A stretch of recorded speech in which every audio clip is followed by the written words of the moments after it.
So Leon, I wanted to talk to you a little bit about that 1983 game. What do you remember about that contest? Oh, that was a game that I was excited about. Coming home here in LA, I'm from San Diego, but all my family members were here from San Diego, and it was an exciting time for me. The team was a very good team, and we knew that UCLA had a good team, and winning this game would be a big boost for our program. What any fun memories or moments or plays that you remember from that one? Oh, definitely. I can remember going against a teammate of mine from high school, Carl Durrell, who was a UCLA receiver. We had a big bet going on before the season started to see who would win the game, and that was exciting playing against him and winning that bet. Well, congratulations on winning the bet. Definitely. How did that victory, obviously you went on to a big winning streak that year that extended into the 84th season. How did that victory help set up the national title run? Well, I think it showed that BYU could play with the big teams. UCLA at that time was a top team in the Pac-10 at the time, and coming in here and beating them was a big boost, and I think it set off the eyes of the nation to see how good BYU was. You know, you just mentioned that UCLA at the time, they were not unbeaten. They hadn't won a game that year, and they had a tie. Right. But they go on to win the Pac-10 title that year. They go on to win the Rose Bowl. Right. I mean, how did that help BYU? Well, BYU was not a known team. I don't think we weren't really respected like a lot of teams in the Pac-10 were. I think UCLA was they were 0-2 with one tie, but the two losses were against top 20 ranked teams. I think Nebraska was number 1 or 2, and Georgia was number 14. So it really looked good for us to beat them, just because of the teams that they had played and lost to. You see quite a few BYU fans at this game today. Back in 1983, did you see how well represented BYU was back then? Oh, definitely. Similar. You know, the blue and white was definitely represented, and I think that's what makes BYU such a tough team to play on the road. The fans show up and do their cheering and represent us well, and I think that's really what helps us on the road. Being a native, Southern Californian yourself, do you get to go to BYU games quite often when they come out this way?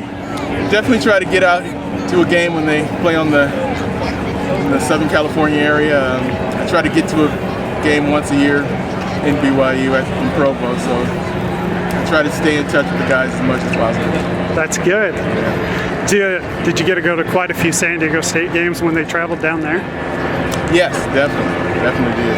Every time they played in San Diego, I was there. All the Holiday Bowls and everything. How about this game? Was this kind of a spur-of-the-moment trip for you, or have you kind of been planning this one out for a while? We've been planning this one. We always look at the schedule of the year before and check out who's playing, anything close to home that we could get to, and we definitely had this one on the calendar. I saw you at Media Day last year. I'm not 100% sure if you were there this year because there were so many different guys, but it seems like you've still got pretty good ties and back to the BYU program. Oh, definitely.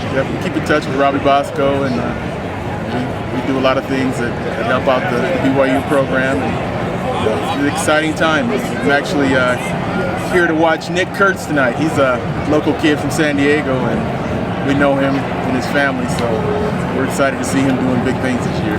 Yeah, the game against Nebraska, he made some huge plays for him there. How satisfying was that, knowing him? It was great because he had asked me before he signed with BYU if it would be a good choice, and I definitely gave him the okay. So I'm glad to see him doing well, and I think he's going to have a great career at BYU. I think it's working out for both sides for sure. Beyond Nick Kurtz, what are kind of your thoughts on the BYU team this season? What have you seen out of them? Well, I had really high hopes, and then Hill got hurt, and that really kind of scared me a lot. But the backup quarterback, it seems like he's going to be able to handle it. He's a young kid, but he has the skills to do well, and their offensive line, the running game hold up. I think BYU is going to be all right. The defense is going to have to come to play every game, though. They're going to have to make sure that they keep keep BYU in the game. So we're hoping that everything works out.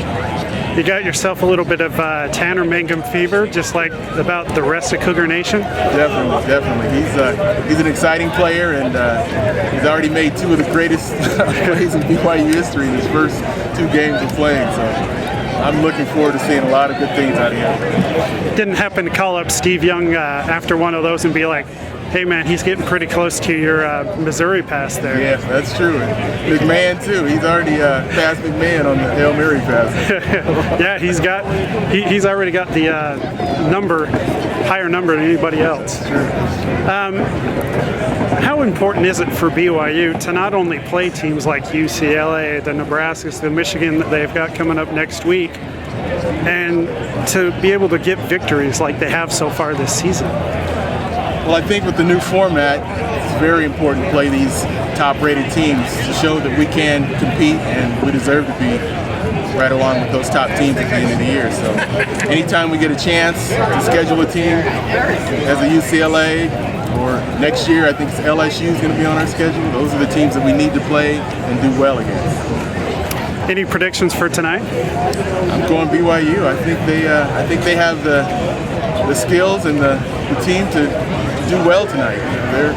They're a young team. They have some great receivers. I think if we throw the ball and have a decent running game and play solid defense, we're going to be all right.